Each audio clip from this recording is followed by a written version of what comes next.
Live here from Pepin Stadium on the beautiful campus of the University of Tampa.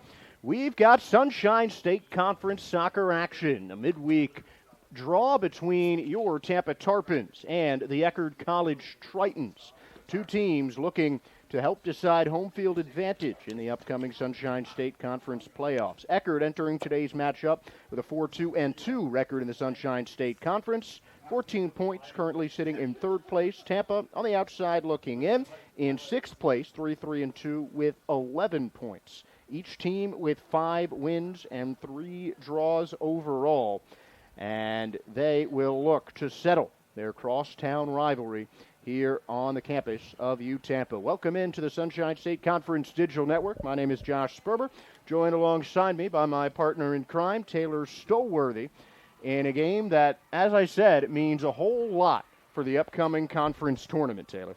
Yeah, the good news for the Spartans is that they have basically qualified for the tournament. This is their final homestand for the regular season. They only have one conference game remaining after this, and they have a 5-point gap to the drop to missing the conference tournament. Rollins with a 1-4-3 record, 6 points in conference play. They don't have enough time to usurp the Spartans for a final playoff spot, but Tampa needs to win out if they want to have home field advantage to start the playoffs. They are only 1 point away from Florida Southern and Florida Tech. The team's currently sitting 4th and 5th in the table. Should they do better than both of those teams in those final 2 games, they could potentially jump to 4th place, and if Eckerd drops points twice in a row, maybe even usurp Eckerd as well for 3rd. But obviously, they'll then have to face in round 2 of the tournament Nova Southeastern or Embry-Riddle, the undefeated top Titans of the conference.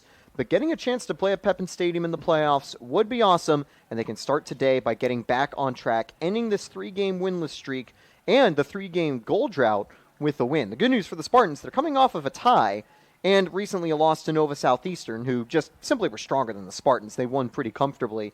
But then a tie beforehand with 0-0 score lines. So if Tampa can score, even if they only take 1 point, I think that'll be a solid result. Well, the Spartans also have one fewer game to play than the Eckerd Tritons. 2 games left for Tampa, or for Eckerd. The Spartan, each team with 2 games left after this one. And the Spartans would start with, or the Eckerd started with possession. And now here come the Tritons after the ball ping-pongs around in the middle of the field. The Tritons starting in a 3-5-2 today, but their head coach Luke Sheekey, in his 4th season with the program, says that formation is subject to change. But their last time out, the Tritons played with 4 in the back. Today they will be playing with 3 in the back in front of junior goaltender Maddie Wynn, Raquel Holmars-Dottier, Jasmine Gallo, and Abby Nip expected to be the defenders. Morgan Wright will likely be switching between a hybrid midfield and defensive role. Natalie Rudman, the senior, controls the middle of the park for the Tritons. She'll also be joined by Amy Woodhead, Olivia Osbolt, and Ashley Nelson. Anaya Thomas also gets the start. And Helen Shear and Freya Pflenzer are the 2 up top, the strikers for these Eckerd Tritons. Now it's Eckerd who loses the ball down the near sideline. Tritons in their white jerseys, and Tampa wearing all blacks. Eckerd one more home game this season. Same is the case for the Tampa Spartans. Taylor and I will have the call next Wednesday when Tampa faces Flagler for their final home match of the season. Interesting for the Spartans, it's an out-of-conference game to close out the regular season. Tampa might be able to use that as a bit of a tune-up for the conference tournament. Obviously, it will be affecting their in-region record, too. Tampa would probably be on the bubble if they kind of have a mediocre finish to the regular season. They're probably just on the edge of NCAA playoff contention. They'd love to rattle a few wins off and get to the second round of the conference tournament to make an appearance in the national tournament a little more likely. So having a win for that final out-of-conference game, but as well, getting an early strong start against the Tritons tonight will be interesting. I do wonder if the 3-in-the-back formation, how that'll do against the Spartans' counterattacking style. You know, they're kind of running a 4-3-3, but with an aggressive midfield sort of shadow striking role from Jalen Haas, which she's done throughout a lot of the season. But we'll wonder how the 3 defenders, who will kind of be working more as a central partnership, can limit Tampa's aggressiveness. And as you mentioned, Taylor, Spartans coming out in a 4-3-3 with a sophomore Tara McDonald up front as the striker. On the wings, Brooke Kittner on the left-hand side with Allie Wold on the right. The middle of the park, kind of an inverted triangular formation in the middle. Zoe Whitten playing as the 6 in the defensive mid. Sydney Dennis in the middle of the park, an interesting role she has taken on, playing just about everything. And as you said, Jalen Haas will be in that attacking midfield spot for the Spartans. The 4 in the back in front of junior goaltender Leah Dewan has Jess Brannon as the left back. The center back partnership of Kendall Gooner and Lauren Holschauer that has held things down for the Spartans for much of the season. And on the right side, Lily Nava is the other Spartans fullback. It's Natalie Rudman playing more as a center back than a center midfielder, which is an interesting role for the senior captain for the Triton. She typically plays in the 6 role, but today getting the start as one of 3 center backs for the Tritons. I certainly expect Rudman to move all around the pitch for Eckerd, though. Yeah, I'd imagine if they're doing sort of that 3 in the back system, which is kind of ironic as I think she's currently positioned on the right side of that system, you'd maybe expect her maybe more central in a bit of a libero role to kind of move up and give some dynamic play alongside Woodhead in the 6th spot for the defensive line. But maybe they're just liking her defensive prowess, kind of similar to Sydney Dennis, whose role shifted from being the target forward of the Spartans offense, had always been a really good creator up top, to basically having to be that 6 role for the Spartans, and now has been more just kind of the team's number 8, just a roaming midfielder who usually lies back in defense, but can always be a danger on the attack too, just in terms of injuries, fitness, or just what the roster calls for. But it is good to have that flexibility to go from attacking to defending, and doing both jobs well. The 13th game of the season for the Spartans, who now control it with their back line. The left back, Brannon, controls and sends the ball towards the right wing. 11 goals in the previous 12 games for the Spartans, playing their 13th of the season tonight. 5-4-3 overall, 3-3-2 against Sunshine State Conference opponents. Booming kick from a Triton defenseman, headed ahead by Gooner. And now it's up with the midfielder in Zoe Whitten. Whitten gets it back. Spartans like to play it with their defenders, use their defense to build up the attack as they calculate a move forward. Ball sent up at the striker. Now she's got some room. Sprinting forward is McDonald, flanked by 2 defenders. She shoots, but misses wide right of the net. First shot of the match comes just about 5 minutes in. Still 0-0 on the shot from sophomore forward Tara McDonald.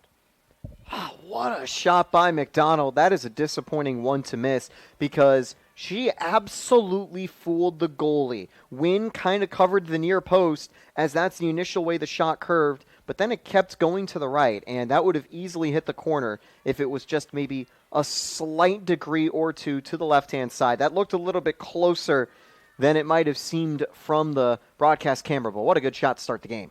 And Maddie Wynn, the goalie for the Tritons tonight, junior from Estero High School in Fort Myers, as her defense clears that one out with the Tarpons getting some possession inside the 18-yard box. Wynn making her 4th start in her 5th overall game played for the Tritons, but she has allowed 6 goals and is a 2-1 when starting games for the Tritons. Zoe Brasher, the regular starter for Eckerd, has made 10 starts with 9 goals allowed and is 3-4-3.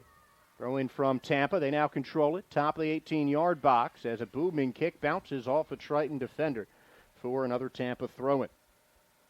And interesting, in a big conference game like this, with Maddie Wynn getting the start over Zoe Brasher, a senior from Montverde, with one more home match over at Johnson Field, where the Tritons play their home games in St. Pete. It's the Spartans with possession out. Defense brings it over the center line, but it goes right back to the defense with the right back in Lily Nava. She sends a nice pass forward, headed on, but a good defensive pickup there by Anaya Thomas of the Tritons. Yeah, that's why she's got the captain's armband, always a relatively strong player on the back line. And you saw Haas kind of in that shadow striker role, ready to make a move forwards, had open space if not for that clearance. But I also definitely agree, Josh. You look at the goalie selection.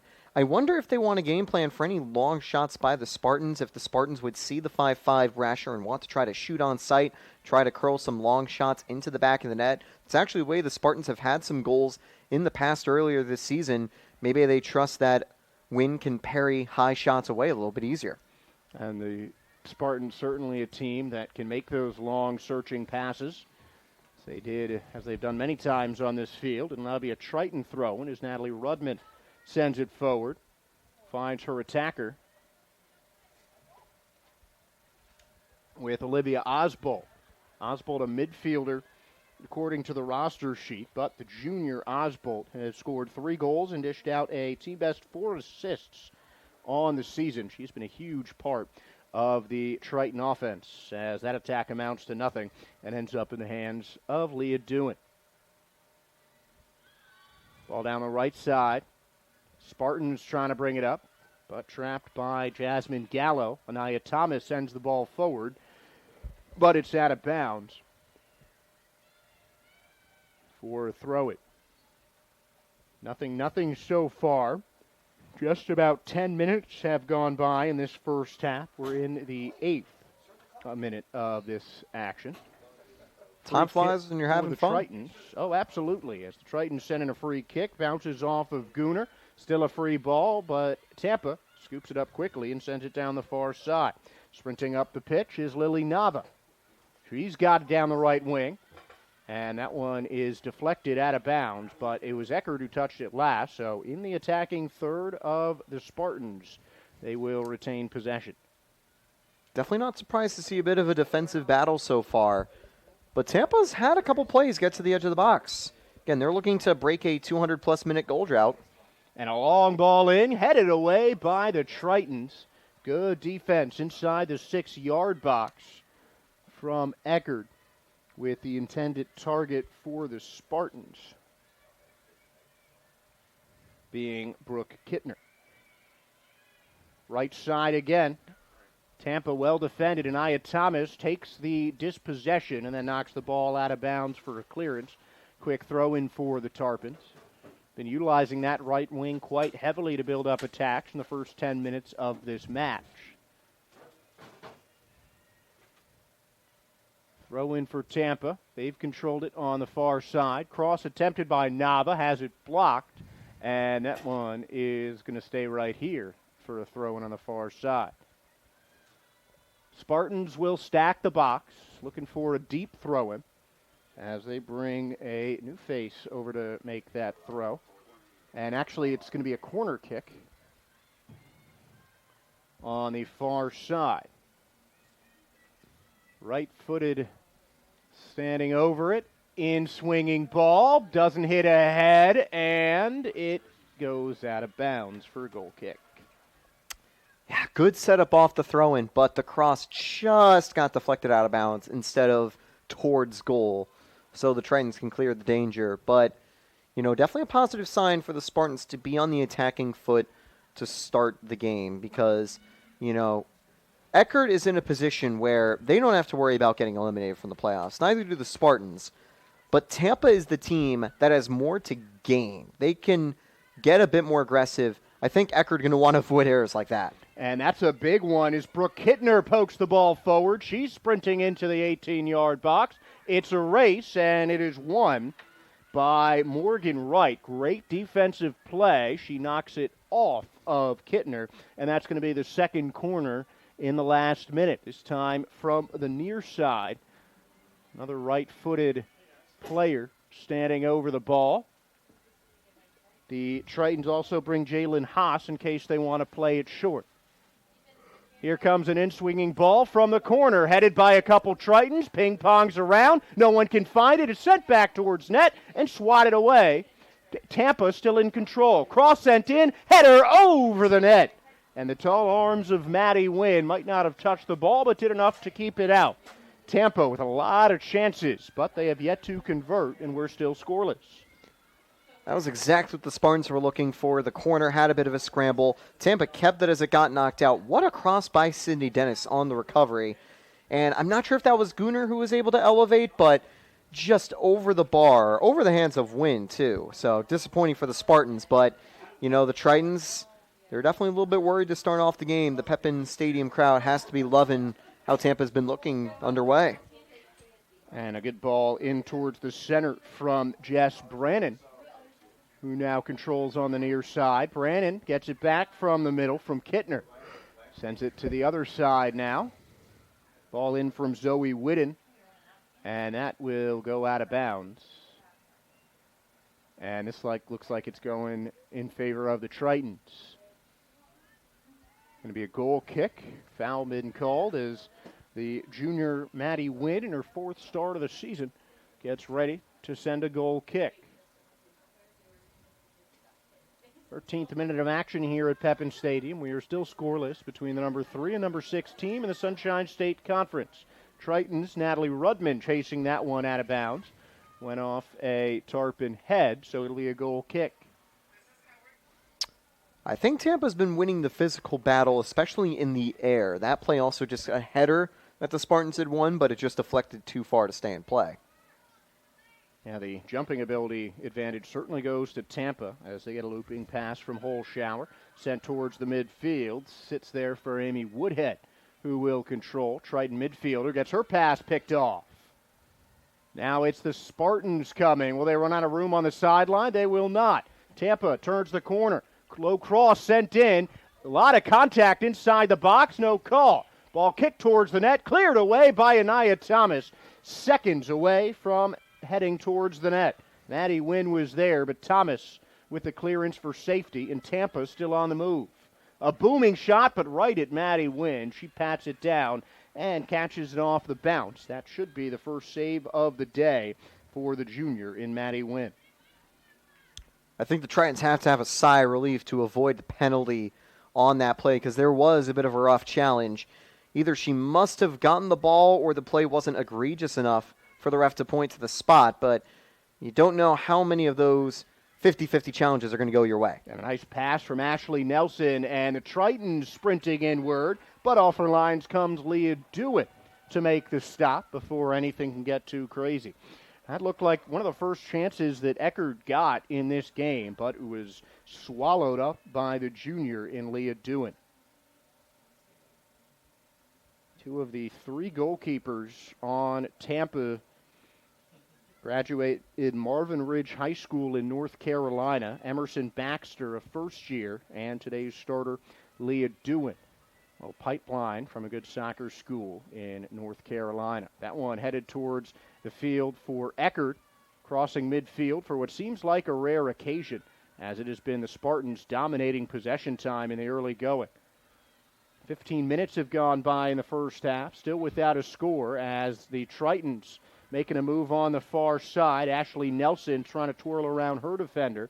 Instead, the back pass to Anaya Thomas. Thomas comes upward.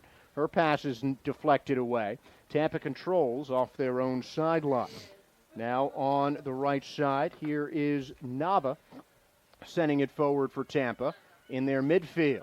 They've got some options going forward, but that pass picked off by Jasmine Gallo, listed as a defender who's played mainly in the midfield for the Tritons this season.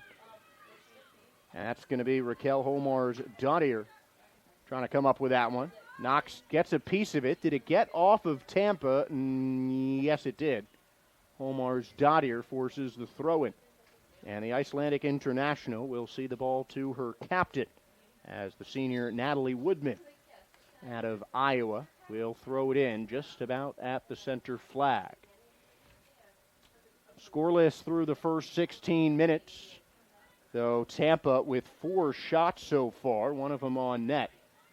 They have been dominating possession. Tritons controlling in the center third, and a booming kick coming in from Rudman. Top of the box, that one's headed down.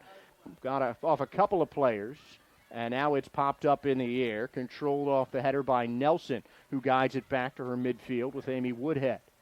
Woodhead to the far side, and they'll play it back to the defense, and Anaya Thomas will recycle. But the ball gets out of bounds before it reaches her. Took a deflection off a black jersey, and Anaya Thomas will throw it in.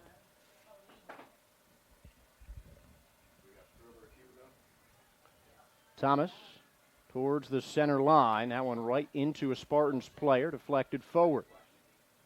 Good move Trying to keep possession away from Tampa, or from Eckerd there, from Tampa's number 10 and Sydney Dennis. And now the ball goes out of bounds for a Triton throw-in. Taking a look at some of the numbers. 4 shots already for the Spartans. Triton still trying to get one on target or even on the board, period. And Tampa's done a good job of keeping them quiet for the first 20, but obviously still plenty of time to go. And another steal for Tampa. Spartans have numbers. This one down the left side with Kittner. One-on-one matchup. Kittner controls, gets a step, past the goal, tries to cut inside, but a great move on defense by Natalie Rudman. It's a one-on-one Kittner and Rudman going at it, a matchup we have seen quite a lot today. And Rudman gets the great standing tackle. That'll give Tampa their third corner kick of the evening. Huge stop on defense, but now they have to win the set piece and get the ball away after the cross. Sydney Dennis sends in the in-swinger towards the far post, right at the goalkeeper. Foul called, but Maddie Wynn was all over that one. Tritons will get the ball on the goal kick. About 20 minutes have gone by in this first half, inside the 18th minute here. Still scoreless. 4 shots on net for Tampa. Eckerd looking for their first as Wynn's kick is intercepted. That one off the chest of Tara McDonald. And now the Tritons will control it off of a tough first touch. Nice ball sent down the side. Raquel Holmes-Dottier tries to make the run, but can't connect. Too tall on the pass from the midfield in Amy Woodhead. Spartans throw in towards the middle, headed away. And now here's McDonald. She pops up the pass towards Dennis, and Aya Thomas heads it away. In the center circle, that one's passed on by Nava. And Anaya Thomas comes out of the Eckerd back line for the clearance. Tampa has it with their defense. Kendall Gooner sending it forward to Brannon. Jess Brannon taking it across the timeline. Pass to Dennis. 2 midfielders that she can't evade. Holmes-Dottier clears it away. And now it's back with the defense again. Holshower switches the play, going to the far side. And a nice couple of passes, but a deflection ends it up with Anaya Thomas. Nava on the steal. Sends it towards the middle of the park. High arcing pass. Kittner has some space on the far side. Touch bounces a bit too far. She'll circle the wagons and switch the play to the right wing. Now Ali Wold on the pass in from Nava, or Whitten, excuse me. Here they come, low grounded shot, and that didn't hit the net. Missed on the far right for another goal kick by Maddie Wynn, who's had a busy night so far for Eckerd. You know, it's Halloween season. Tampa keeps knocking on the door. I think they'll find the candy eventually, but for now, it's a 5th shot. Don't know if that was a bit of a pass or a shot attempt there, but, you know, they're getting close, and that's, I think, a big start for the Spartans. They just have to find a way to end the goal-scoring drought, and I think they're in a position where they'll eventually take the lead. Keyword eventually. Well, if there are people that are finding candy, I'll take some Kit Kats in the booth. I know there are some fans wearing costumes tonight. Some fan I thought I was wearing a costume, but it was just my face. I know for Halloween volleyball, I'm going to wear my EJ Doskow costume with the City Connect jerseys from last year. Oh, I can't wait to see that one. I do hope they bring them back for 2026 because that was awesome to be able to have them last year. I'm going to be the invisible man and just not show up. No, I'm just kidding. Kittner tries to fight for it. That one's knocked away. I believe that was Tara McDonald who got the final touch. Actually, it was Dennis. But it hit off a Triton player. And now Jess Brannon just sent it forward. Brannon gets it back from Whitten. And that one is deflected by Holmes-Dottier. She can't find it. Ball ends up behind her with Kittner. But she is in a swarm of white jerseys as we've got a foul call. Should be a free kick for the Spartans, indirect, but within striking distance. I'd put this one at about 27 to 30 yards out on, well, actually, where they're spotting this, it's even closer to the 18-yard box. Yeah, it's not the world's most scary spot for an initial score, but the right plays into the box where it looks like they're going to have a couple players making a run off the pass from Kendall Gooner. Could lead to a little bit of chaos, the ball getting knocked around and maybe stumbles into the back of the net. Triton set up on the far side of the box. Gooner sends one in towards a couple of Triton jerseys, but it evades everyone. Might have skipped off a Spartan, but Gooner with a slicing pass, trying to make a cross, couldn't find the target, and it's a goal kick for Maddie Wynn. Spartans sat a little too far back, I think, on the run there, because it went to 3 Tritons rather than Spartan players to that far post. And a booming goal kick goes all the way to midfield. Tritons will control off the pass from Wynn. Here comes Olivia Osbolt, attacking threat in the midfield, taking it down the left side. One defender to beat. It's a one-on-one matchup right on that left sideline. Osbolt will send in the pass.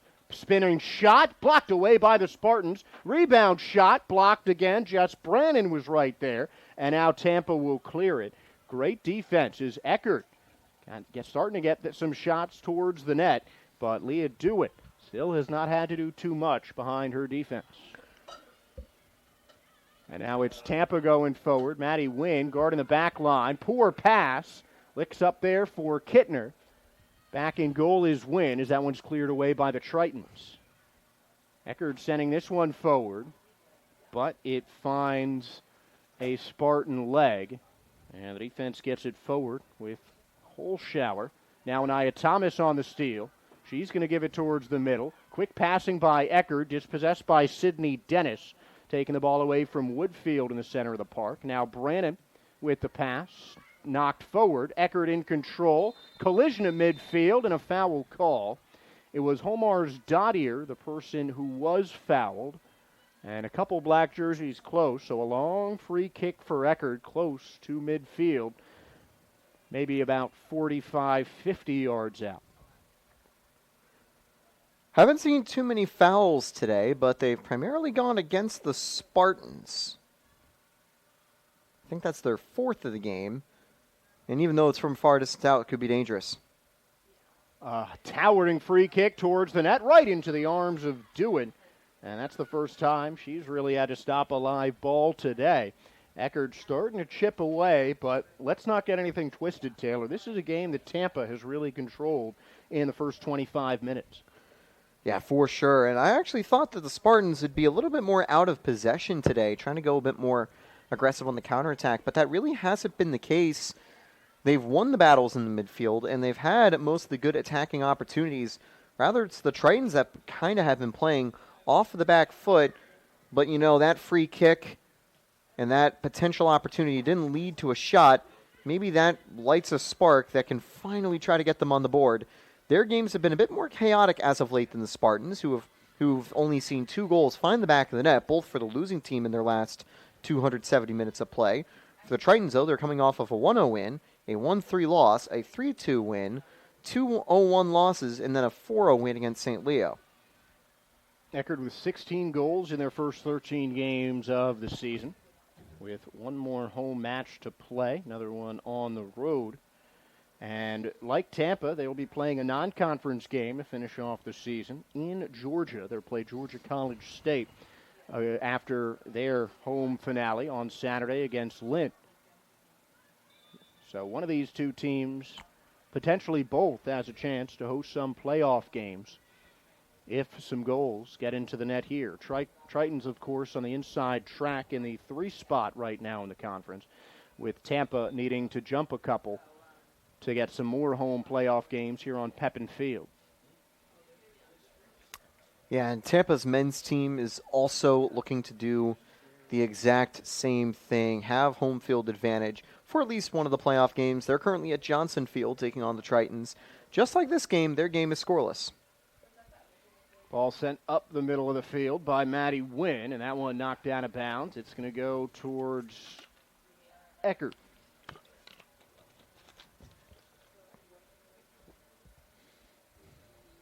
In the 27th minute now, as the Tritons get the throw-in, bounce right back to him, and Aya Thomas responds with a booming deflection that sends the ball towards the 18-yard box. Eckerd in control, top of the box. Osbolt staves off a defender.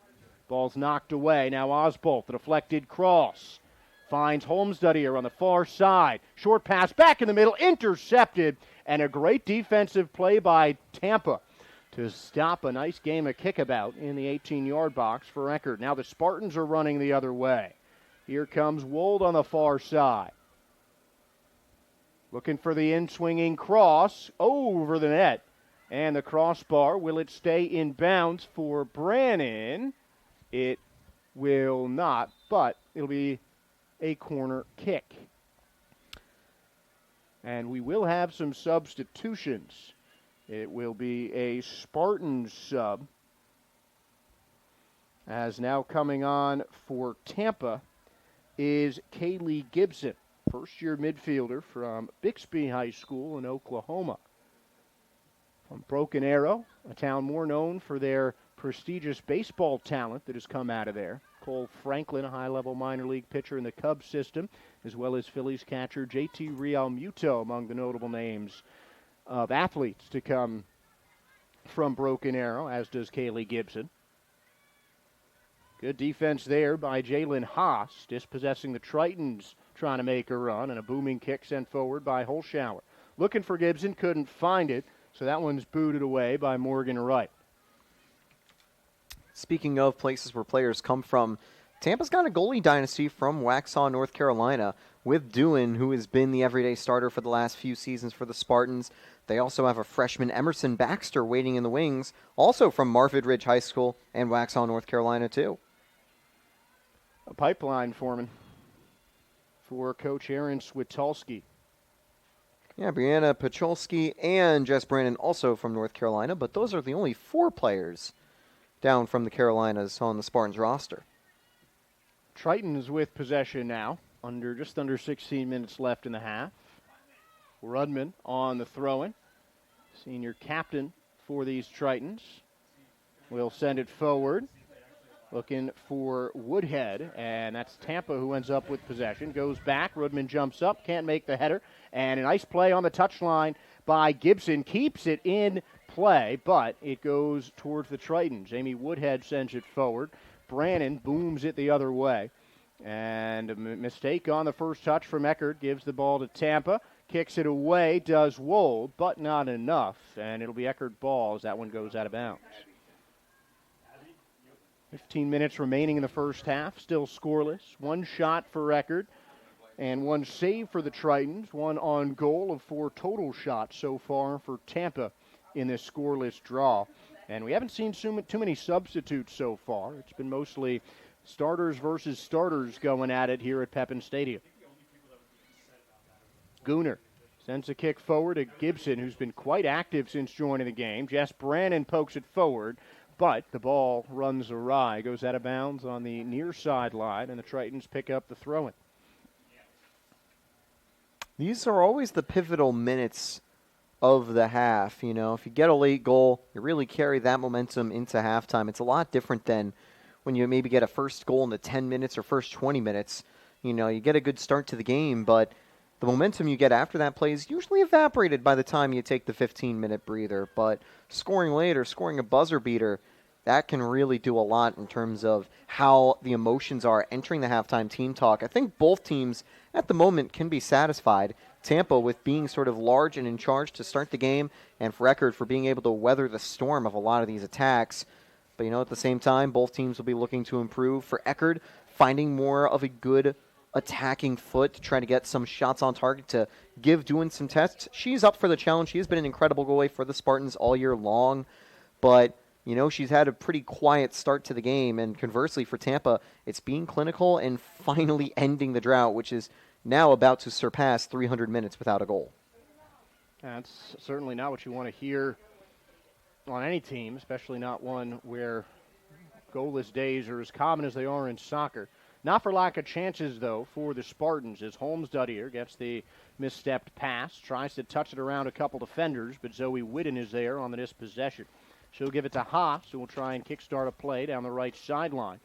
Cut towards the middle to the Spartans, and that's cleared away by Gallo. But right back to a Tampa player. Good pressure from Shear up top by the Tritons as Tampa moves it into their attacking third. They're playing with it right on the far sideline. and just keep it in bounds. Here come the Spartans. Ball sent in towards the middle. Dennis trying to get on the loose ball. Kittner finds in the middle. It's knocked away. Now Brannon. Brannon looking to set something up. Sends in a nice ball in towards the corner. No, it goes long of her intended target for a goal kick. That is honestly brutal. But again, Tampa really not slowing down. They're staying on the attacking foot. Tara McDonald, Kaylee Gibson, the intended target on that header. Kind of like the idea, though, from Brannon as she knocks it out of bounds. And the Tritons will take a substitution. Off for Eckerd goes Amy Woodhead. She will be replaced by Nadia Buis, the sophomore transfer from Davenport in Michigan. Throw in to Tampa. Eckerd trying to poke it away. Deflected back to the Spartans, and here they come. Dennis to Brannon. Boots it forward, but it goes wide and out of bounds for a Triton throw-in.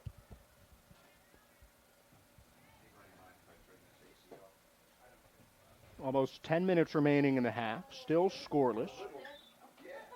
And a pretty clean game so far. 4 combined fouls, but 3 of them going against the Spartans. Tritons have also brought in Sylvia Moorsting, the first-year Kansas native from Shawnee Mission East High School in her first season. That one's booted forward by Gallo, searching for Freya Offlenzer, who has had a quiet night so far, and she gets dispossessed by Whitted. Now to Navas, taken away. Kittner, back to Navas, and she'll play it through her center backs. Eckerd finally getting a steal of their own. They'll control it at the midfield line. Kick back with their midfield, and the play is switched over to Moorsting. Sylvia Moorsting has Brannon on one-on-one. She almost beats her down the right side, but a burst of speed from Brannon results in the turnover. And a booming kick by Gooner. That one's deflected away by the Triton defense. And now back for Moorsting. Moorsting looking for a dangerous cross. Trying to make the move. Sends a low cross far side. Misses everybody. And goes across the field and out of bounds. Exactly 10 minutes left in this first half. Still no goals as the Tritons will throw it in. Anaya Thomas looking for a long one with a couple of white jerseys in the center of the 18-yard box. That one goes back. Cross coming in. A Flenser can't get there in time. It's kicked away, but Eckerd gets it right back. Return fire on the shot. No good. And well out of play for the goal kick. That shot taken by Jasmine Gallo. Tampa could have marked that attacker in the box a little bit better. That header would have been right on goal if it landed a few feet closer. But a good clearance for the Spartans to escape the danger. That has been the best Triton chance of the day, though, that we've seen. There have been 2 similar plays where Tampa's goalie has been able to claim the ball before an attacker gets there, though. And there's a Flenser taking possession, tapping the ball via her head back to Ashley Nelson. And Nelson has it taken away. Tampa on the move. Good play by Gallo on the close, but it squirts out towards the right sideline for Kittner. Looking forward for Gibson, who has it now on the sideline. Gibson with the spin move. Tries to get around her defender to no avail. Still working down that far sideline. Gibson's cross is knocked away, and the Tritons with good woman-on-woman defense there on the far sideline, but it'll be a Tarpon throw-in. They'll stack the box as they are about parallel with the edge of the 6-yard box. As Tampa sends in the cross, and that is a foul going against Tampa. Free kick for Eckerd, who will take it the other way. 8 minutes to go, still scoreless. 2 shots, none on net now for Eckerd. It look like they're getting a couple substitutions ready in the center of the park.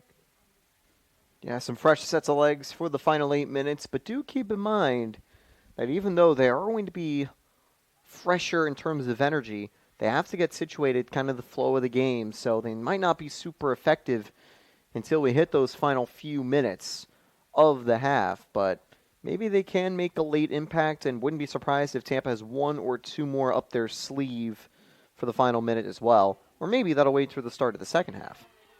See if anyone can get something on that as the Spartans try a soft cross. Might have taken a Triton deflection, and it looks like it did, because Sydney Dennis is sprinting over to the corner flag for a corner kick. 7.5 to go, still scoreless. This is the fourth corner of the night, all coming from Tampa.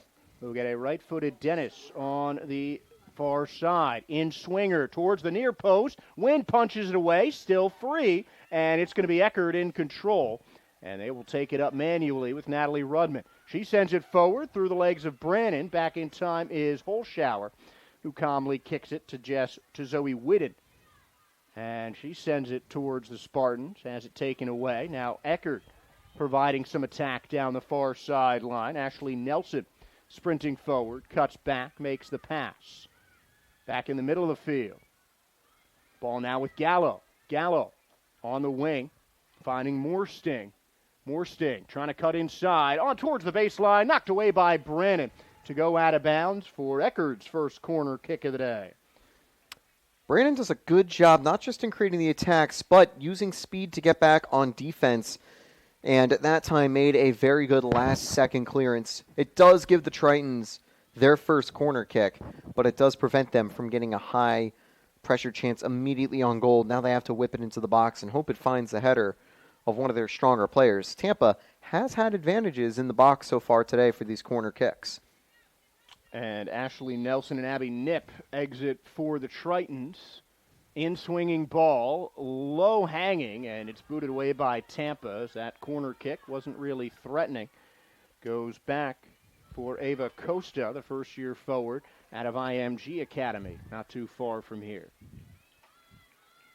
Tampa possession on the near sideline. Brannon will throw in. Brannon looking for a woman open.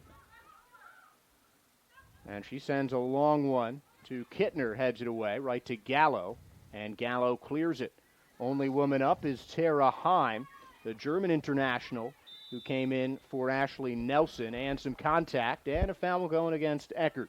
Their second of the day, fifth total in the contest. So a free kick at right about midfield for for Lauren Holshower. Gets to Whitten. Whitten has seemingly been switching between a 6 and a 4 role on the defensive side of things for Tampa, both with excellent results. And a sliding tackle. That one's going to go against Tampa, and a free kick for Eckerd deep inside their own zone. Yeah, really just the personification of an anchor midfielder for the Spartans. You know, someone who's really good at commanding the back line, dropping in to form kind of a core back three. And with how aggressive Brannon and Nava can be as attacking wingbacks, that's very useful. So you don't necessarily get caught out with two defenders, especially because the Tritons do have a three kind of forward system. They run either the 3-5-2 or 3-4-3, but even in the 3-5-2, there'll usually be an aggressive midfielder kind of serving as a third attacker alongside two strikers. Or they play how the Rowdies play with one main forward and two kind of attacking midfielders alongside them. So to avoid a numerical mismatch, always good to have Whitten kind of dropping back alongside the defenders. And Natalie Rudman for Eckerd has played a similar kind of position, though today she seems locked into that center back role, but two very similar players bossing the middle of that park for these two Sunshine State teams. It'll be the Spartans on the throw-in. Looking inside the box is Eckerd with 3.5 remaining in the first half. That one headed away by Tampa. Goes back out of bounds, but a little further upfield. It'll still remain a Triton throw-in. Nia Thomas on the sideline to send this one forward.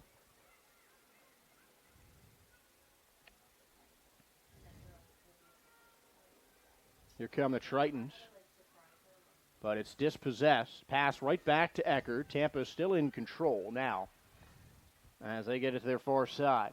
Navas boots it forward. Finds Gibson. Great move by Kaylee Gibson to get away from some pressure. She's knocked down again. Looked a bit inadvertent from Nadia Buist. A foul call.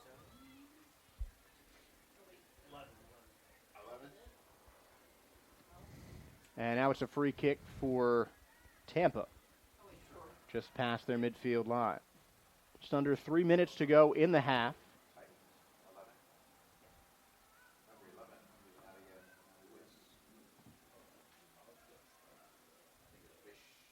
Long free kick for the Spartans. Nadia Buist with a yellow card. First card of the match going to a Triton sub.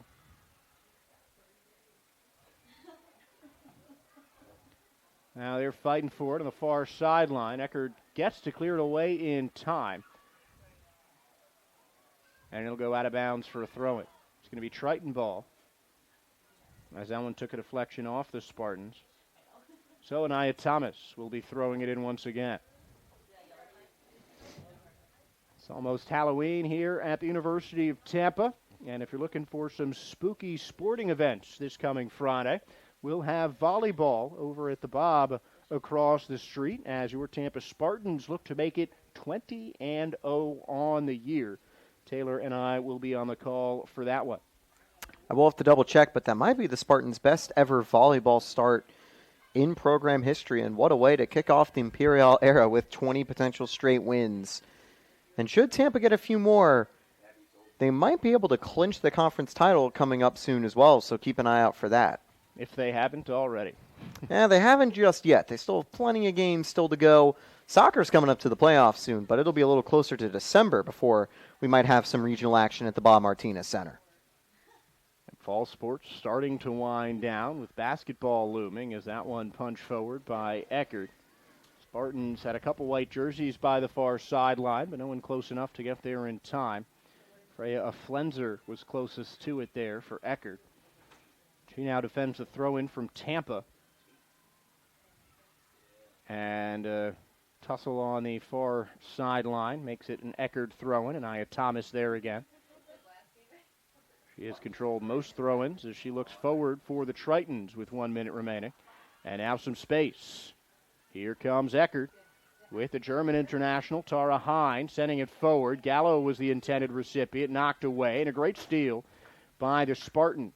Good defense has dominated this game on both sides of the pitch, which is why we are 30 seconds away from the end of the first half, and still no goal has been scored. We'll see if either team has one last attack in him, as Jasmine Gallo, also wearing the captain's armband, sends it forward for Eckerd. Clock down to 25 as that ball goes forward for Hine. Off her line comes Dewan, and she scoops up the loose ball with 20 seconds to go.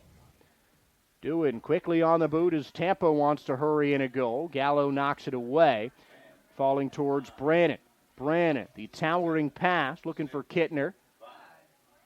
Kittner heads it forward, and that's going to get knocked out of bounds by Rudman, and that is how the first half ends here in Tampa. It's been a defensive battle between the Tritons and Spartans, the number 6 and 3 teams in the Sunshine State Conference, but with 5 or 6 combined shots, just one on net, neither team has scored yet. 0-0 after half number 1 in women's soccer here on the Sunshine State Conference Digital Network. Eckerd and Tampa to return in about 15 minutes with Taylor Stolworthy on the call.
And welcome back to Pepin Stadium. Second half of action about to begin. Tampa women's soccer.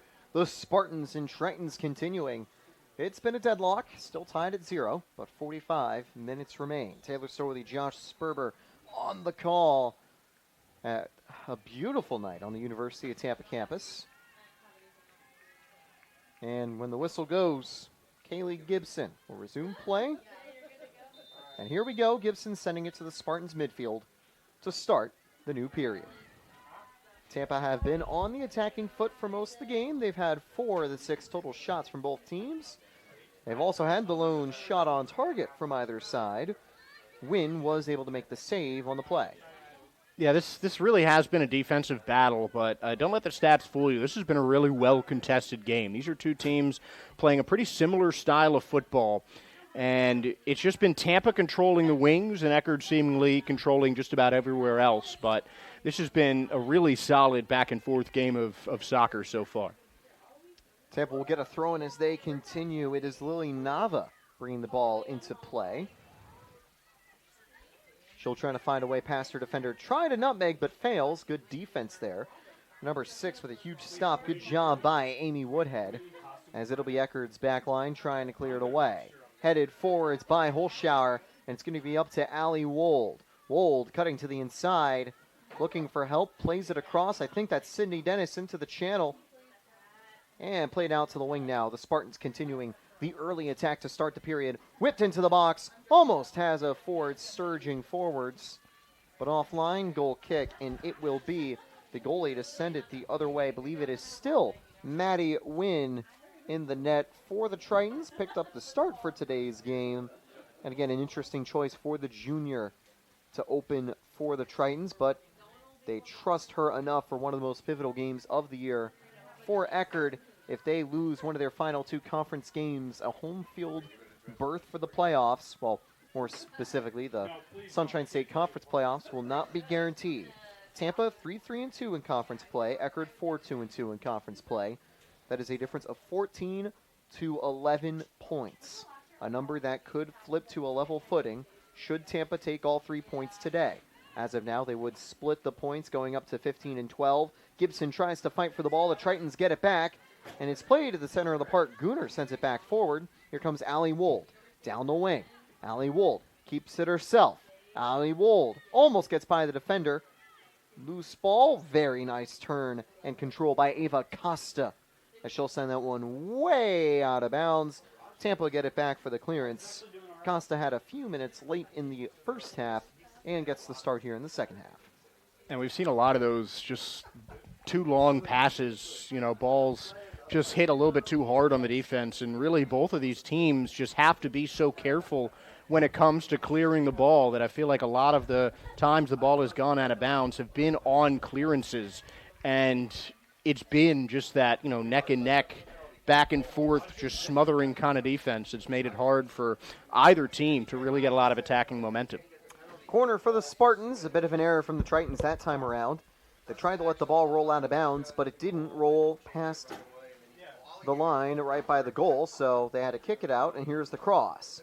Headed towards target and rolls away. And Wynn's going to have to claim it before a Spartan attacker gets there.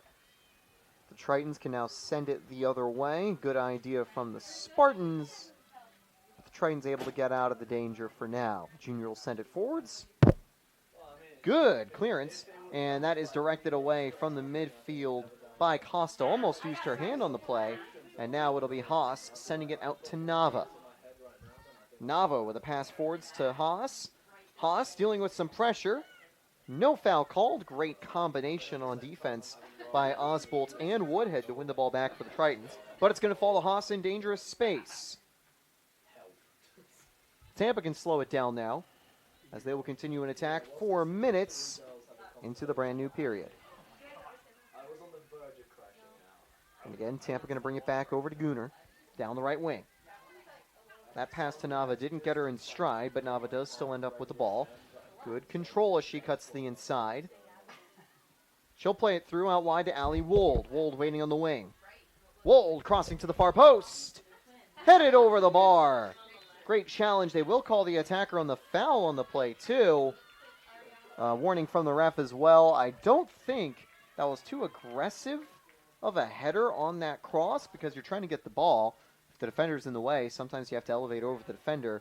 And either way, it would be a free kick, goal kick situation for the Tritons without the whistle either. Yeah, and if you're an attacker leaping on a defender, you have to be extra careful because I understand that, especially in that situation, the attacking player is going for the ball, but the refs are going to call that every time if you land on the defender of the other team, and that's what happened. Fortunately, Natalie Rudman all right by the collision.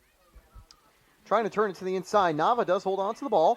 Good 1-2 play out to the wing. It's Ali Wold. Another cross on the ground. Picked up over the bar. What a shot at point-blank distance. Close, but just offline that time. And that's another play that was really built up from the wingers. I mean, that right side for Tampa has been absolute iron so far with Nava and Ali Wold combining for all these sorts of 1-2 plays. Beautiful pass by Wold, but the shot just a bit too tough. And we're still scoreless. Costa, good through ball, just a little too far forwards, though, out of range of Osbolt. Tampa will bring it the other way. Their attack was mixed in the first half, but they're feeling more comfortable down their right flank for the second half so far. We're seeing Nava get a lot more work as this one's headed to the booth. And now Tampa will get a throw in. Nava to send it the other way. Tom Colby unable to make the catch. Here's the throw. Pretty far down the line, trying to find Gibson. And Gibson draws the foul. Tampa's going to get a free kick. And we saw in the most recent men's soccer game, the calls were very much against Tampa in the first half, but then Tampa started getting a ton of calls in the second half. I wonder if Tampa might find the right side of the fouls in the second period of play. They had 5 fouls conceded so far, 2 fouls won. They get a third foul here as Tampa sets up a free kick position. Kendall Gooner send this into the box. And again, Tampa with a ball that's likely going to be curled in towards the center, setting up very far away on that far side. Barely got away by the defenders. There was one attacker in range, but she couldn't get to it in time. And as that goes out, Tampa will maintain the throw. And it'll be Brannon starting the throw from that left-hand side. Her and Nava, the starting fullbacks for the Spartans all season long. Nava a little bit more aggressive, usually goes for more aggressive interceptions too. Brannon stays back, but they're both definitely attacking wingbacks who aren't afraid to go down the wings and help out the wing players on the attacks. Saw Brandon and Wold doing a lot of work in the first half as well as Kittner. That through ball will be scooped up by Holschauer. And now it's sent forwards, down the middle. But no forward down, ready to get it. I think Gibson might have been the intended target. Tampa fighting for the ball in the midfield, and it's going to fall back to the Tritons. Tritons bringing it up the other way. 37 minutes to play in regulation. You know, recently we had a World Series game go 18 innings. Good news for soccer fans. Regular season action ends after 90. But there is extra time in the postseason, which is right around the corner. Tampa has not usually done well when we've hit extra time for those games, unfortunately. So maybe it's a good thing regular season games end after 90. The Tritons trying to get it in. They will get a corner kick, last touch by the Spartans. It'll be the Tritons' second corner of the game, the 7th we've had in total. 5 from you, Tampa. 2 now from the Tritons. And we haven't seen just those incisive kind of corner kicks that you're looking for. We've seen the ball kind of go to the area, but just the precision from that corner flag hasn't been there for either team on this, the 7th corner of the evening. So here comes the cross into the box. Tampa will try to get a couple players on top of it. Looks like they're mainly lined up the far post. And it is headed away. Good job by the Spartans to win the corner and get it out of danger. And they're going to send it downfield. Don't know if a counterattack is brewing. It all depends on how this defender deals with it. Plays it all the way back to Wynn. And Wynn with a heavy touch. She does get it out of danger, however. And going back to that corner, that was just Leah Doonan standing like a statue. And sometimes it's just one of the hardest things to do for a goaltender, just to be in the middle in a swarm of defenders, but doing in the right place on that corner kick to punch that ball away and make sure that no Triton player was near it. Physical challenge. The Tritons are on top of it. They'll bring it down the wing. Whipped into the box. Headed away. Edge of the box again, looking for some space. Haas with a shoulder tackle knocks the ball free.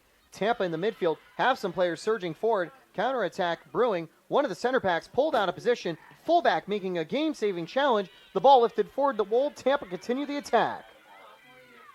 Wold gets dispossessed. Another huge tackle. Sending it out for the corner kick that time. Abby Knipp. What a defensive effort. Made the initial interception and makes another challenge. Tampa does get the corner kick, though. And that's still a good sign for Tampa, though. They're still pushing. They're not slowing up in the second half. But I really think, Taylor, if something's going to happen for Tampa, that right side, particularly Wold, is going to have a hand in it. She has been outstanding today for the Spartans. Now whipped into the box. Headed away. Edge of the box now for Haas. Haas gets dispossessed. Tampa's going to hold on to it. Are they going to try a long-range effort? Nope, foul called on the play. They're going to say handball, so a very close free kick opportunity it looks like. Referee, I think, indicated that the ball might have hit off the wrist area right by the edge of the box off one of the bounces. So that is a big call for the Spartans to get. It is just outside the 18-yard line, though, so no chance for the penalty. But it's close enough where that goal probability is going to be pretty high on this set piece. Now, do you send it to a teammate or do you send it on target? That question will be answered by the taker, which looks to be, I think that's Jalen Haas. Trying to tell the number. Whipped in and offline. Yeah, it didn't seem like there was much of a choice. 0-0, you got to go for goal in that, but that one just booted up a bit too high. I think that Haas was trying to curl it a little bit and just didn't get the bite on it that she was hoping for. Close play there. But not a bad free kick attempt, all things considered. Big clearance by Wynn. Falls past multiple defenders. Eckerd will have it in a bit of a dangerous spot down the wing. Trying to find a door that'll open into the box here. But Tampa's defenders already back, ready to defend. Down the wing, right by the corner. Tampa's able to send it forwards. Can the Spartans get it out of their half? That one knocked towards out of bounds. Throwing for the Tritons coming up 12 minutes through the second period of play. And I've been talking about the wing play for Tampa, and, I mean, we've seen so much of it on those far sidelines. The first half, it seemed like all of those kind of 50-50 balls, you know, whether it's a deflection or just, you know, two different players on opposing teams jostling for position. It seems like the Spartans have been in control of that for the first half, but in the second half, it's Eckerd who seems to be getting throw-in after throw-in. Midweek action continues. Tampa and Eckerd tied. Claims at the edge of the box. Good work by Leah Doohan getting in front of the cross.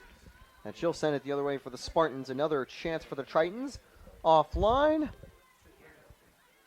Doohan yet to have to make a save, but has had a couple of those claimed crosses. Now lifted forwards from the midfield. In the center of the park, Gibson gets dispossessed. Play on. The arm went up to signify delayed call. Blocked by the Spartans. The Tritons will continue the attack. Wold trying to get the ball free. Great on-ball presence by Woodhead to hold on to it. And she'll cycle it around to the right side for the Tritons. There's a lofted through ball. Headed dangerously towards an Eckerd attacker by accident. Not a good clearance by the Spartans. They'll send it out far, and Tampa gets that ball away. And that should land out for an Eckerd throw. No, they'll keep it in play right by the corner. Trying to bring it towards the box. Tampa's defender gets on top of it, and they'll clear it down the line. That will be an Eckerd throw, as that just veers away from one of the midfielders who could have been there for the pass. And stretches like that is something that we've seen so much from today from the Spartans. They just haven't been letting any Triton attacker get any amount of space, especially Freya Offlenzer, a shorter striker for the Tritons who has barely made any touches on the ball, and when she has, she's had to make a quick pass or a quick play to control it because these Spartan defenders are not giving Eckerd any breathing room. Out wide, and a good job to bring it up now by Anaya Thomas.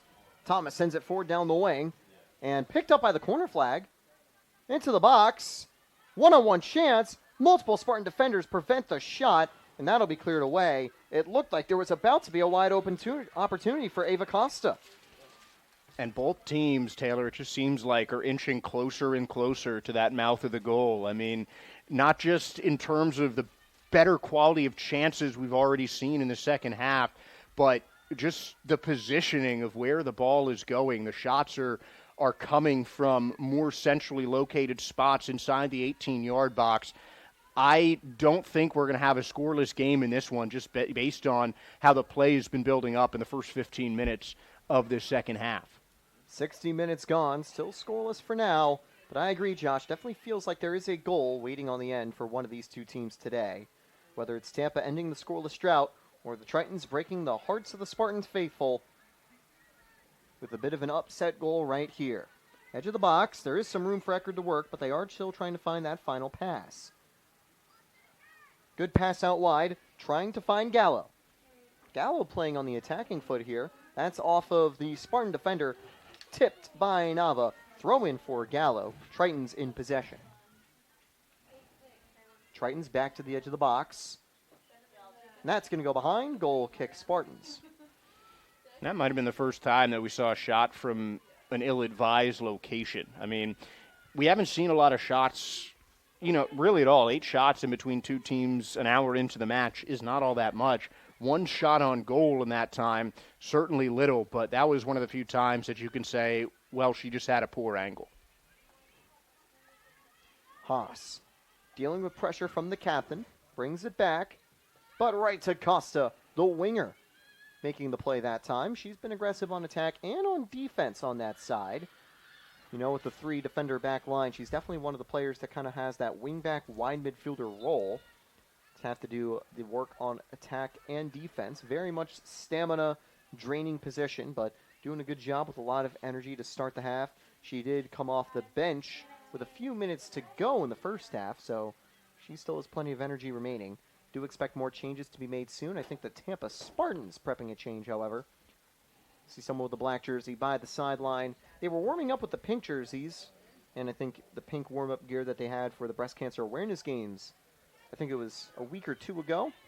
By the way, always a great night to do that, and it is a pink jersey for Tampa's goalie, Leah Doohan, as that's going to be knocked out of bounds, and will go to the Spartans.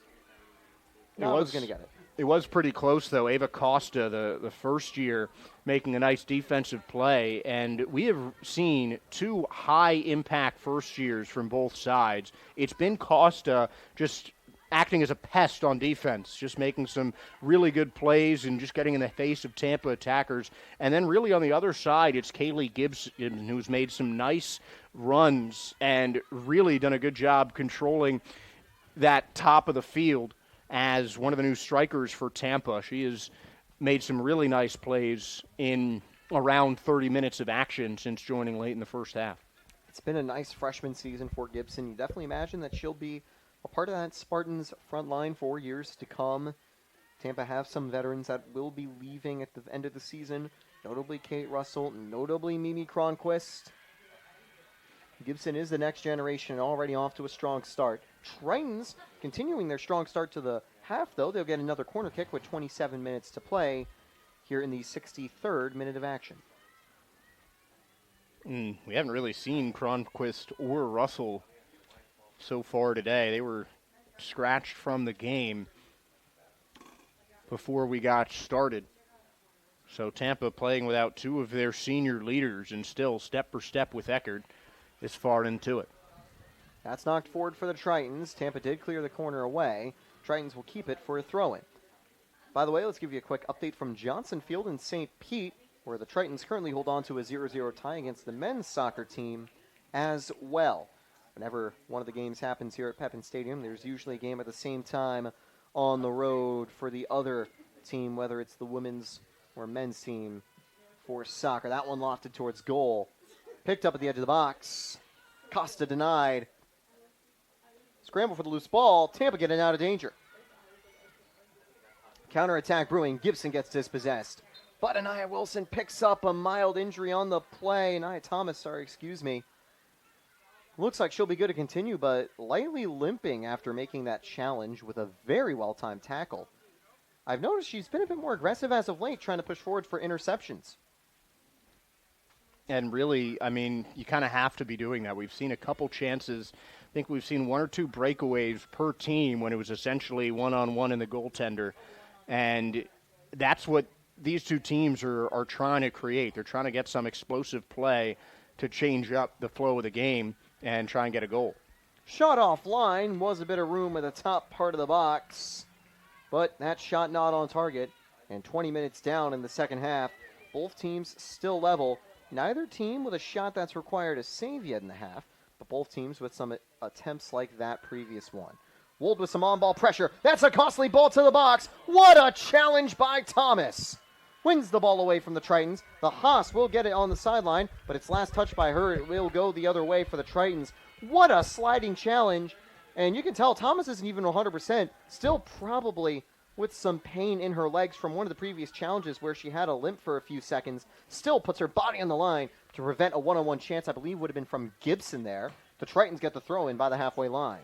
And the Tritons bench was just loving it. I mean, that's the kind of play that really either of these teams could use. I mean, that is one of those just gutsy, gritty plays that you want to try and shift momentum and give your team an extra boost in a critical juncture of not just the game, but the season. Thomas is only 5'6", but makes up for slightly smaller height and slightly weaker heading ability with incredible effort on those defensive challenges. That is one of the plays of the game. And there's a cross, parried away by Doohan. That will be a corner kick unless they say Costa touched it, and it is going to go out for a corner kick. Was dangerous as Doohan couldn't make the catch, and it fell to the Triton attacker, but amidst a scramble with the Spartan defender, that'll go for a corner. And I think Doohan getting her hand on that certainly helped, but that ball just looked like it was a bit too close to the goal.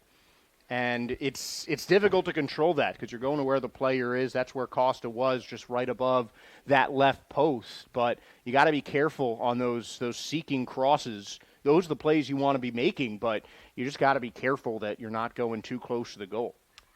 Edge of the box, picked up by Doohan, stops it from getting into the net.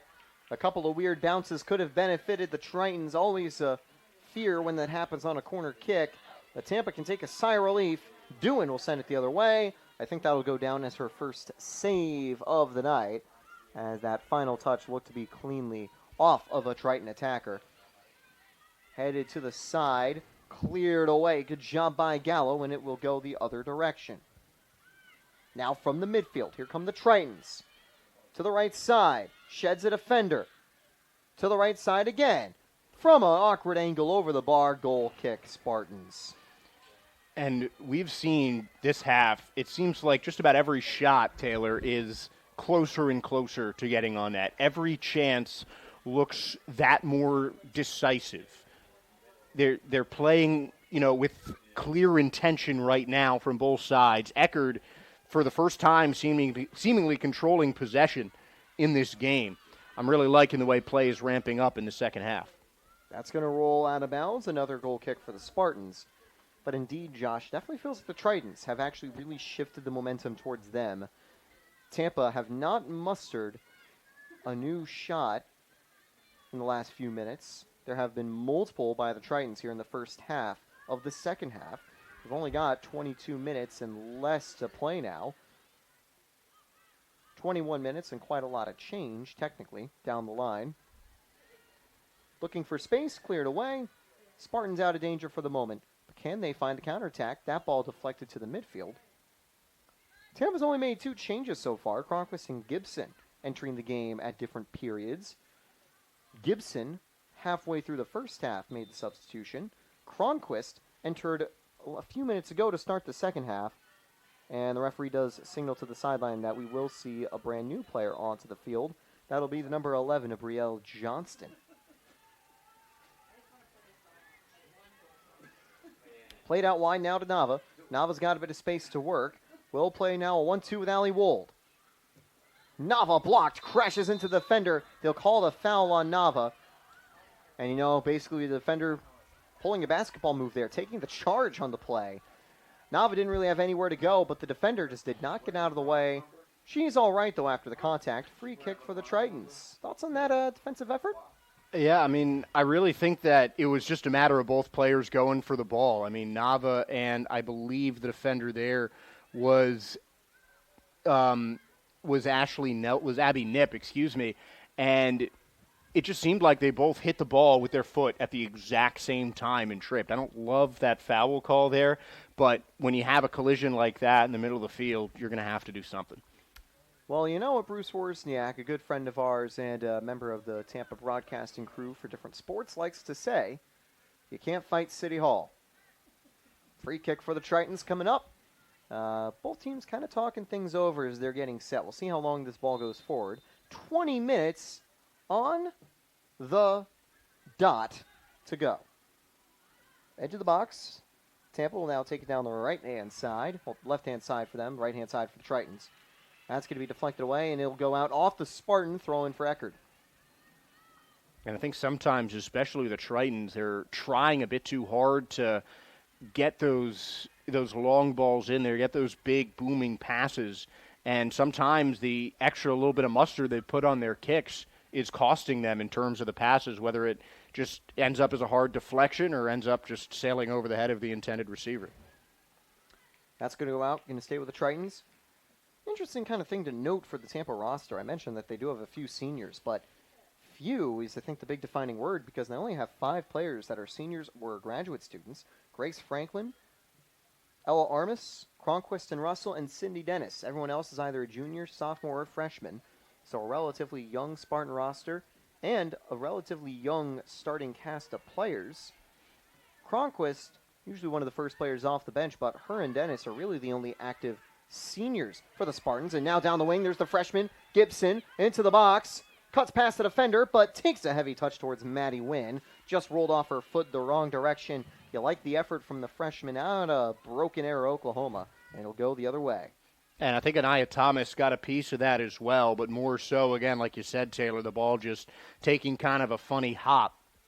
Just a good idea from Gibson. Try to make that nice cutback move in time, but got caught up on the laces of a couple of players. That pass from Johnson, a little bit offline, but Tampa looks to get the foul call there, so they'll get a free kick to send the ball downfield. A tie could be coming for the Spartans here if they can't find the go-ahead goal. Defensively, they've been weathering the storm from the Tritons through the first 70 minutes, although realistically it's been only the last 20 minutes, so the Tritons have really been knocking on the door. That one's headed away and cleared away by the Tritons' defense. They've looked a little more solid defensively in the second half. Gibson trying to fight for the loose ball, holds onto it, looking for some help. Wold's going to overlap to the middle as Gibson keeps it out wide. Gibson looking for help, passes it up. I think that's Dennis now sending it to the far post. Spartan attacker right on the edge, lofted off the side of the net. Was trying to get the cross back into the box, I think. That was a very bad angle to shoot from, at the very least from the position the attacker was in. Goal kick Tritons. Not a bad look from the Spartans. Yeah, they're trying to play off the wings. That's something they've been doing really well, and if they keep playing to their strength, they might be able to open up the midfield with just that much more attention going to each side on the wings. I mean, when Allie Wold was escaping her defenders going in towards that corner flag almost, she brought 2 defenders with her. So the more attention that's paid upon those Spartans wingers, the better. That's a pass that goes pretty far away, forcing a clearance. But a Tampa player is able to drop back to get to the ball. Short passing leads to an interception. Good job by the midfielder using the physicality to win the ball back.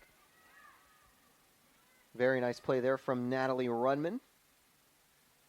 And that's going to be deflected out of bounds. Which direction will it go? We do have an Eckerd change coming up.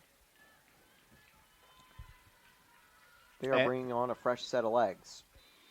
And I mentioned, Taylor, that you might see Eckerd just change formation. Something that Luke Sheeky does quite a lot with his Triton team is adjust the formation based on how the game flow is gone. With the Tritons still in a 0-0 tie, he has moved Eckerd from what started as a 3-5-2 to a 3-4-3 with 3 attackers up top now for the Tritons, and that midfield still doing most of the work instead of just getting the ball churning and moving around as Eckerd keeps trying to build for towards their first goal. Tritons get the ball back in the previous play. Offlenser went down hard at the edge of the box, but no foul was called. Tritons going to try to knock on the door once more. Dancing around the corner. Whipped inside, cross down low. Loose ball. Tampa gets to it and clears it away. They do have players waiting on defense, but the Tritons still looking really good in terms of their chances. And you got to give a lot of credit to Tampa's defense, particularly those two center backs in Holschauer and Gunnar, especially in the center of the park defensively. It just seems like Tampa is always in the right position, which is why they've been able to use their defenders to block most of Eckerd's shots so far tonight. Bad pass by Holschauer, but she does make up for it with a good clearance. Tritons will stay in possession, though. 75th minute underway here at Pepin Stadium. And the right lights are shining down on the field. Throw-in forthcoming. And if you look on the pitch, you can really see kind of the fruits of this new formation for Eckerd. Having that extra attacker up top has certainly been beneficial for the Tritons. They've essentially been able to box Tampa into the midfield, control a lot of the play on the wings in the second half, and try and work their way upwards through those wingers on the attack, as Tampa was able to do so effortlessly throughout most of the first half. Knocked to the sideline. Is it going to roll out of bounds? No, it's kept in play. This one now crossed into the box. Headed away. Will they say a Spartan or a Triton got to it? Cleared away, so it is going to be Tritons in possession. And I think they're going to say it went out before the clearance. Corner kick, Eckerd. And that was Ava Costa who was closest to it. She's only 5'6". Timed the jump pretty well, but I think that ball might have just grazed the top of her head. And once again, each of these teams having a difficult time with those long arcing passes finding a header. So here it is, everyone in the box. Once again, Eckerd kind of setting up at the far post. Hit near and hit behind. Goal kick forthcoming. That cross picked up at the close end of the goal. Goal kick, Spartans. Trying to see. And that was the 11th corner kick of the game, but there has not been a single bona fide shot attempt on corner kick so far. Another testament to the excellent defensive play from both of these teams. Headed forwards. Cleared again. Good turn by Johnston. And we'll send it back to Whitten. Whitten goes down. No foul called. That challenge called fair. Ball knocked loose, but still with the Tritons. Cleared away by Gunnar. Once again, that center back duo making a great combination. Out for a throw-in. Tritons will stay on the ball. And unfortunately, Zoe Whitten still taking a minute to get up. Looks like she's able to get up on her own power, but she was down a little bit. And it appears she is heavily favoring that left leg. So we'll see if the trainer comes out onto the pitch or if Whitten can just tough this out and walk it off. Certainly looks like she's going to try to tough it out, but definitely not at 100% for a moment after the rough challenge. She went down immediately after the contact with Offlenser, and was a surprise to see no foul on the call. Must have been a really rough but fair in terms of winning the ball challenge from the Triton attacker. By the sideline, almost out for a corner. Tampa gets it out of danger, and the Tritons will pick it up for yet another throw-in. 12 minutes remain. Both teams might get a little more desperate on these attacks, sending more players forward. This one lofted in, headed away from the center of the box. Tampa with a big clearance again. They do have some players forward, but Eckerd have plenty of defenders sitting back. Now the Spartans trying to bring it down the wing. I think that one back out to Brannon. Brannon forwards. Here comes Tampa. They've got numbers. So do the Tritons. Edge of the box. Trying to keep it out wide. That's where Tampa has found a lot of their success, and they will get a throw-in.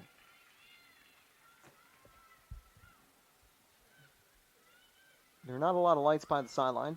Tampa jerseys blending in, so it's hard to tell if they are prepping something, but it looks like not for the moment. Tied game, though. The clock will not stop for either team's change. There's a good through ball picked up by the attacker. Still a long way to run before they can get to goal. And that is going to land out of bounds beforehand. Last touch by a Spartan defender. Good clearance, and here comes a throw-in for the Tritons. A lot of the Eckerd bench warming up, or at least on their feet for the moment. And the Tritons players getting forward once more. You can see their back three lying in wait. I'm surprised to see someone on either side sitting down. I mean, this is just intensity right now. Potential home field advantage in play here, not necessarily all on the line, but, I mean, this is an important game, and you know that both sides want those extra couple of points to aid their playoff hopes this late in the fall season. Foul called on the play. To quote Arsene Wenger, I did not see it, but it must have been something off ball, maybe a bit of a push from the Spartans. Their seventh foul of the game. Called on Johnston, and a dangerous free kick coming up for the Tritons with 10 minutes remaining. By the time they kick it, it'll probably be 10:10 on the clock. Waiting for the whistle from the ref. A lot of players waiting at the far post. Shot on target, off the crossbar. Rebound, not picked up by anyone.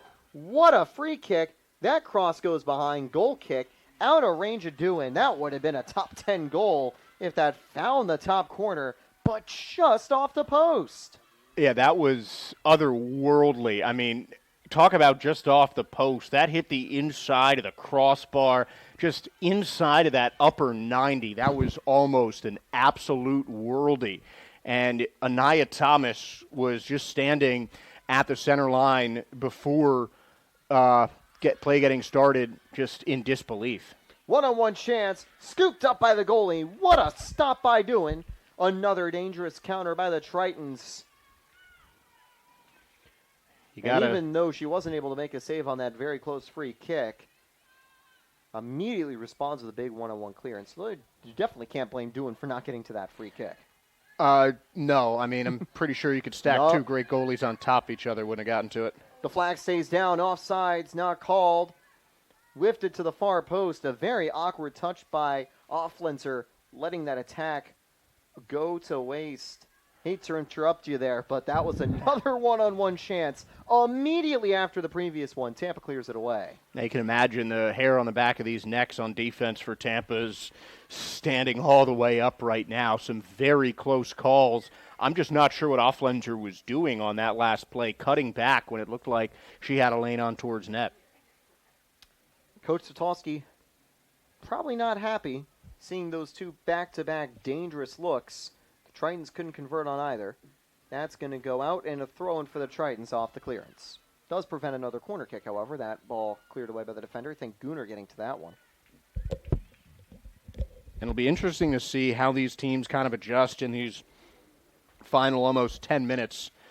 You know, obviously a tie would be beneficial enough for both of these teams, but you want those extra points. I'm interested to see which team is going to take the risk of added aggression on the offensive side.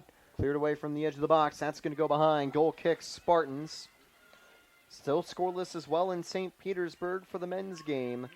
Scoreless here between these two as well.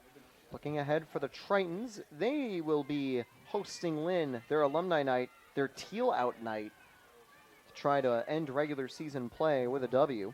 Lynn, bottom of the table in the conference, least amount of wins in the conference.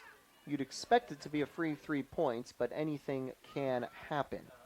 Tampa, on the other hand, also not the world's most difficult opponent lying in wait. St. Leo, who are second lowest on the Sunshine State Conference table with a 3-8-2 record for the season. Oh, bounced in front of the box, put into the back of the net. The goal stands. Both defender and goalie go down, and it's a wide open goal. Looks to be from the number 25, Gabby Mormon. Or no, Kailani Kazaza potentially. No, I believe it is Offlenser. Yes, the sophomore who's always been dangerous. Finding the back of the net. And that was just one of those, you know, unforced errors, just a small little misplay that you can't even put your finger on. But that's the way it's gone for Tampa in these last couple minutes. And Eckerd finally pouncing on one of the Spartans' mistakes. And, I mean, that at this point in the game, we're going to need to see a big turnaround from Tampa because Eckerd really took advantage of some play that we haven't seen from the Spartans. so far in this one. That just a little bit of sloppiness helped Eckerd get that goal. Tampa's going to try to find a way past the Tritons' defense. They've been on the back foot for the last 15 minutes. And Offlenser picking up the rebound. The loose ball between the players that couldn't stay on their feet. Capitalizes for only her second goal of the season. Definitely feels like her XG would be higher with how she's been playing tonight. That is a very important goal, though, for the Tritons. It would secure a home field advantage to start the playoffs should the Tritons come home with the W today. I believe that would put them clear enough from the Spartans, from Barry, and from Palm Beach, and potentially from Florida Southern and Florida Tech, depending on how their seasons and matchups today, tomorrow, whenever come to a close. Edge of the box now for the Tritons. Now, even though the Tritons have played one more game this year than the Spartans, it's one more out-of-conference game, and they are going to finish the regular season with more games played than you, Tampa. As both teams do have 2 games left to go in the regular season, one in conference, one out of conference. Throw in now from the Tritons.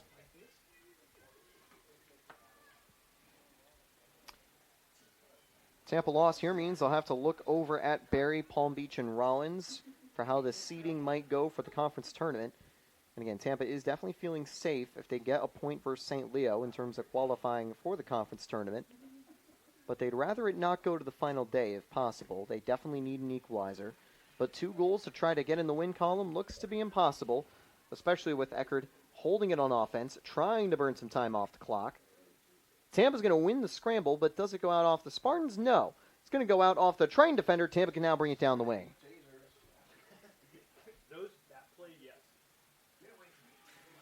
Out of bounds, off the defender. Tampa still in possession. Expect no more changes from both teams. Eckerd want the clock to keep running. Tampa don't want to make changes where they don't have the ball in play. Out of bounds for the Tritons. Big pickup for Eckerd under 5 minutes to go. The 83rd minute. Lone goal by Offlenser.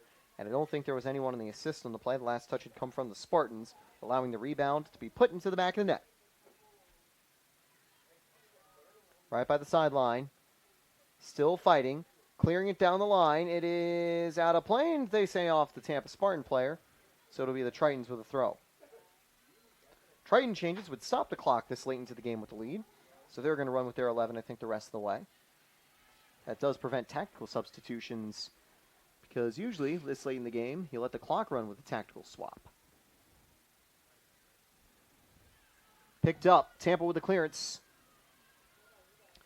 Still down the wing. Trying to bring it to the middle of play. Shrugging a lot of contact. One of the most obvious fouls of the game. The midfielder still surprised. Tampa going to try to play it quickly. And the midfielder, well, actually the attacker, I believe, Aflenza, staying in front of the defender. That one hit off of her.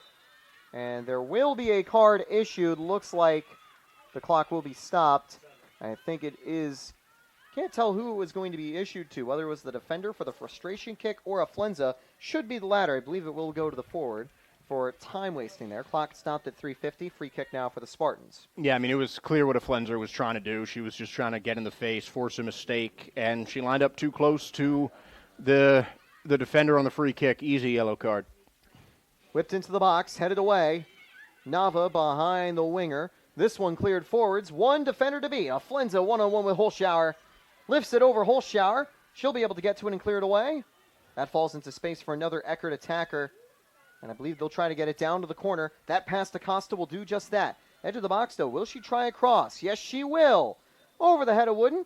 Cleared away. I think the flag went up. Might have been offsides. Free kick for the Spartans. But the clock is not going to stop. 3 minutes remain.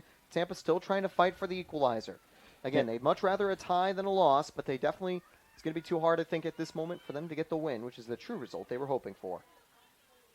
And anything is possible, but, I mean, it's certainly no guarantees on anything. But a quick strike from Tampa, a quick strike from anyone, really, just seems unlikely based on the way this game is played. But, you know, in soccer, 3 minutes means a lot more than it does in most other sports.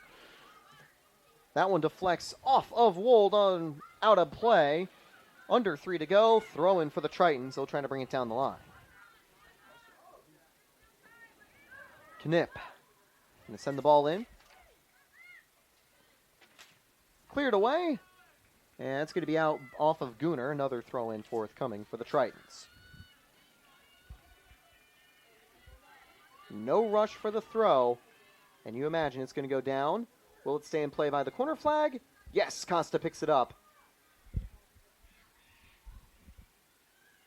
Tampa trying to win it back via double team. Good turn by Costa into the box. Hits it towards the goalie. Barely cleared away. Eckerd calling for a foul. They're not going to get it. Headed back to the box. Headed back away. Tampa have 2 minutes. They're trying to clear the danger. They'll finally send a ball forward. Gibson can't get to it. It's knocked away by a defender. And the Tritons send it through again. This one is easy scoop up for the goalie. She does not have time to waste on the ball. She's going to let everyone come forward and send it long. Bounces over the head of the midfielder. And now picked up by Sydney Dennis. Sends it back to Holschauer. Holschauer played through. Lofted forwards to Gibson. Gibson drawing contact. No foul called. Tritons can try to clear it away. Edge of the box. Spartans fighting for it. They've got a bit of room. Trying to get it in. Cleared away again. Haas can't reach it. Picked up outside the box. Couple of deflections. Going to go back to Gibson. Bring it down the right-hand side. Looking for a way past 2 defenders. Sends it up top. Cross coming for Nava. That's high. That's far. That's not caught. Second touch is successful by the goalie, though. Maddie Wynn getting on top of it.